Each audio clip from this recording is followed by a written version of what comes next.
The Daily Code Snippet. Understanding the difference between raster and vector images is important before we delve into specific file types.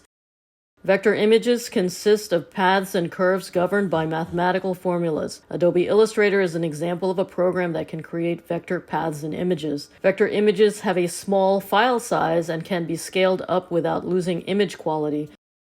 As such, they are ideal kind of image for icons and simple logos. Unfortunately, most images on the web are raster images because most vector file formats don't work with common web applications. Raster images consist of bitmaps that are maps of pixels. Pixels are combined to create two-dimensional images from small, addressable square components of a file. Most images you will see online are raster images. More pixels mean a higher quality and smoother image. Zoom in on any raster image and you will see the pixels. The key with a raster image is to maximize the quality or increase the number of pixels without increasing file size too large that it cannot be used online because it will take too long to load.